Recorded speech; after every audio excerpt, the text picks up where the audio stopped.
Welcome to the 2019 U.S. Lacrosse Girls Youth Rules Interpretation.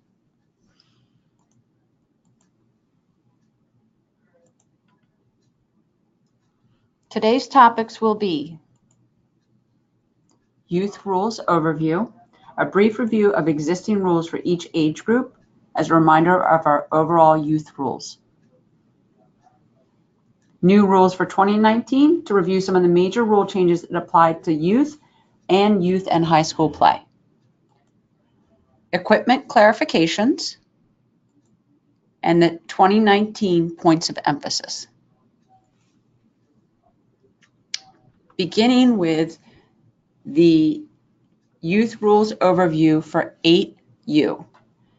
8U is played 4-on-4 with no goalie and across the width of a regulation field. A softer ball is used that can be the size of a regulation ball or larger, but cannot be a regulation lacrosse ball. Eyewear is required, and draw is not used at this level to start play. A coin toss is used to determine possession at the beginning of each half. One-on-one defense is required, and double teaming of the ball carrier is a minor penalty. No checking is allowed, and 3 seconds good defense rule applies. Youth Rules Overview for 10 and under. Play is 8v8 with a goalie. If one team does not have a goalie, the game is played without goalies for either team. Play is across the width of a full field. The 8-meter arc and midfield as a restraining line are required game lines in addition to the goal circle and the goal line extended at this age level. Regulation sticks and balls are required, and a modified pocket is allowed. Eyewear is also required. You start each half with a draw, and the goalie is given the ball to restart play after a goal. One-on-one defense is still required at the midfield, but more than one player may defend the ball carrier in the CSA. No checking is allowed, and 3 seconds good defense rules still apply. Youth Rules Overview for 12 and under. Play can be either 8v8 or 12-on-12, including a goalie. For 12v12, the play is on a full field. 8v8 would still be cross field. Use of regulation sticks and balls and eyewear required. Start with the draw after each half and after goals. Modified checking is introduced and allowed at this age level, but 3 seconds good defense rule still applies.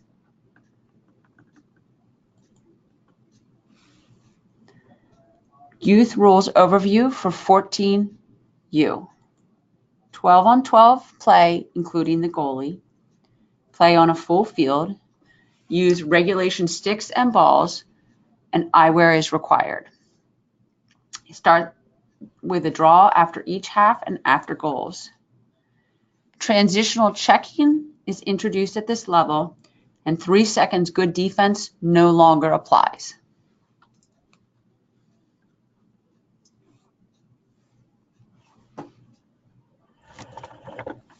Here are the youth-only rule changes.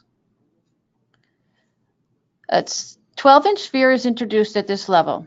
High school will still remain a 7-inch sphere. There is an introduction to a transitional checking for 14U. Modified checking remains at the 12U level. The check must be below the shoulder and in a down and away motion. 14U transitional checking. The checking is allowed outside the 12-inch sphere and not across the body. Checks above the shoulder are allowed if they are outside this sphere and not across the front of the body. There is no 3 seconds good defense at 14U. The definition of a transitional check is a check that is made above the ball carrier's shoulder and outside her 12-inch sphere. In the past, the sphere has been 7 inches, and the 7-inch sphere remains at the high school level. This sphere would be used at the youth level to call illegal cradle if the ball carrier is carrying the ball and stick inside her 7-inch sphere while closely defended. This is the new 12-inch sphere. This is a space in which a defender may not reach into or through or check within this space. Any check may be made outside of this area.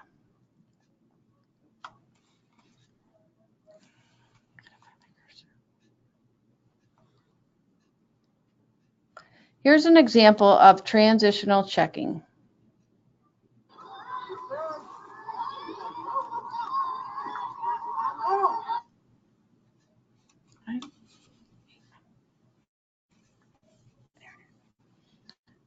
Let's go back with that and we'll go through it one more time.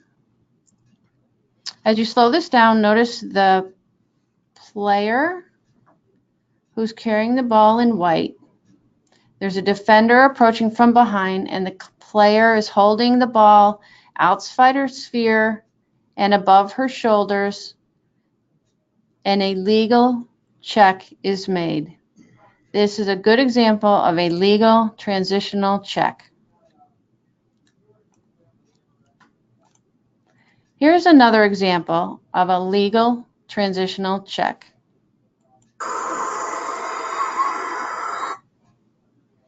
Again, we'll look at this slowly. Defender is approaching from behind. The attacker is carrying her ball, and it's at shoulder length and above, leaving it outside the 12-inch sphere, and the legal check is made. This is a legal transitional check.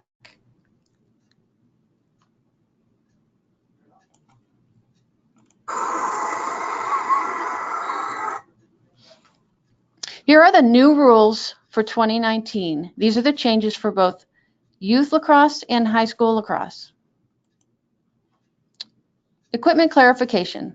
Goalkeepers must wear a chest protector that meets NOCSE standard at the time of manufacture beginning in 2021. All headgear that is worn must be properly secured with a chin strap in place, intended for use. Scoring.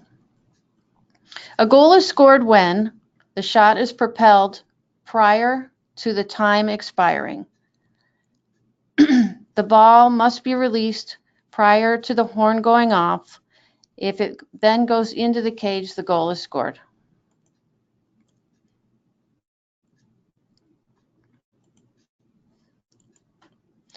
A goal is not scored when the shot is released after the whistle or the horn has blown. A goal is also not scored when a player gains possession, the shot makes contact with another attacking player after time has expired, the ball goes out of bounds, the ball comes to rest on the field, or the ball touches the ground below the goal line extended. These would indicate the end of a shot. The self-start is introduced at all levels of play for 2019. A self-start is the whistle will be used to start and stop play except during a self-start. A player may run, shoot, or pass upon the restart or when self-starts are permitted. Free movement at this level will not be used. There will be no free movement at the high school or youth level. The self-start. The self-start will occur for a foul outside of the critical scoring area. The start must be from a settled stance, which is both feet stationary on the ground and the ball in the cross.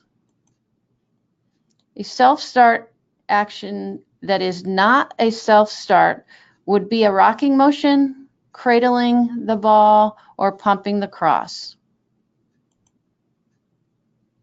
The player must self-start within playing distance of the foul.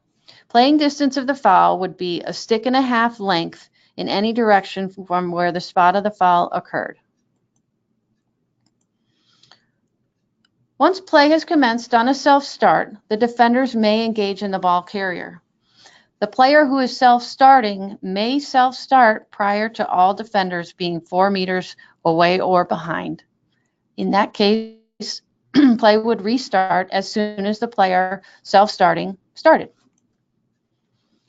The player taking the self-start has 3 options. She may self-start after a settled stance within playing distance of the foul. So she may be fouled and immediately self-start.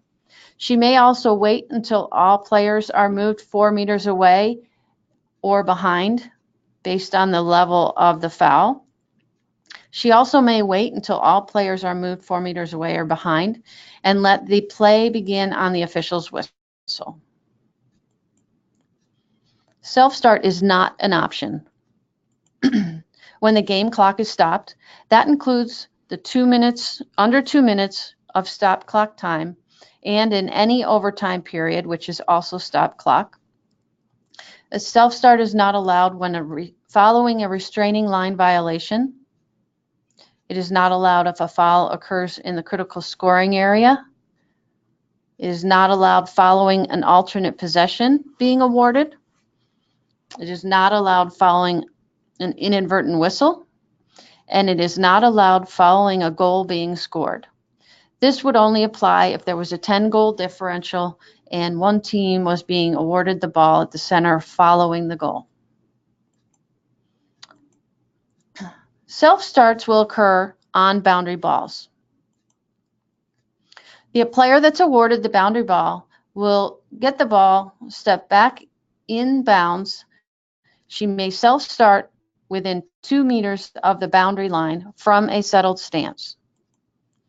The opponents must always give at least 1 meter of free space around the boundary restart. A boundary ball self-start is allowed on the back boundary, the end line boundary, within the critical scoring area. This is a boundary self-start, not a foul restart.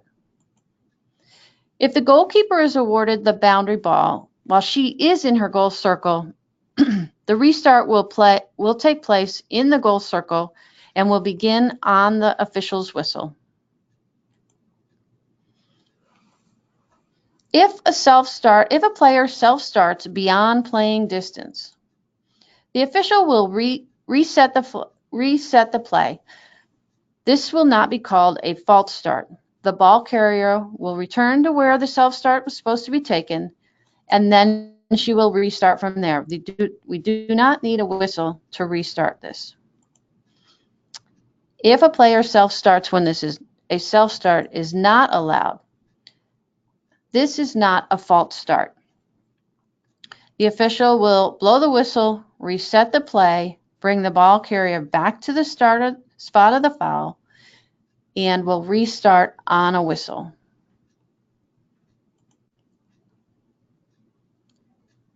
If a player self-starts when taking an 8-meter free position, this is the attack player who is standing on the 8-meter waiting to take an 8-meter free position towards goal, and the official is backing out and set for the free position, and then the player with the ball starts before the whistle.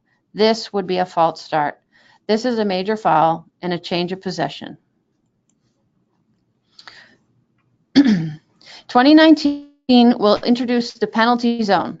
The penalty zone will be used for penalty administration when a foul occurs and a free position is being placed on one of the hash marks above the goal line extended. The penalty zone is the area 8 meters away from the goal, above the goal circle, and it includes an area below the goal circle created by the 8-meter marks extending to the dots and across the dots. This will include the entire pie area on either side of the 8-meter arc above the goal line extended. If a major foul by a defensive player within the 8-meter arc a player is being awarded a free position, All players must exit the penalty zone. They must take the shortest route out. Here's an example. A foul occurs at the top of the 8-meter arc. The play will be set up. All players are going to stand on the whistle when the foul occurs and the whistle is blown. The free position is going to go to the closest hash with the offending player 4 meters behind. The rest of the players are taking the shortest route out. They are to maintain relative position as they exit the penalty zone. New for 2019, if opposing players are moved to the adjacent hash to the ball carrier, the defensive player gets the hash mark. This is only if those players are exiting the closest way out at the same route and they are exiting to an adjacent hash. If the goalkeeper is in the penalty zone when the foul is called, she may clear back into her goal circle if she did not foul. Points of emphasis for 2019. Obstruction of free space to goal. This year's point of emphasis with obstruction of free space to goal has to do with the opportunity to shoot. Officials are looking for the attacker making an effort towards goal and looking for an opportunity to shoot. Rough and dangerous play is also a point of emphasis. Officials will be looking for and penalizing any dangerous play with or without the stick, with the body, and will be carded and or called. Also in 2019, empty stick check is a point of emphasis. Officials are asked to look for intentional versus incidental contact. An empty stick check will be called if a player is attempting to collect a loose ball and the opponent checks her sticks prior to the ball being in contact with the opponent's stick. Both players are going for a loose ball, whether on the ground or in the air, and there is contact with the sticks, but there is no check made. This will not be called an empty stick check. This is incidental contact. Please send any questions to girlsrules@uslacrosse.org. Thank you, and good luck in your season.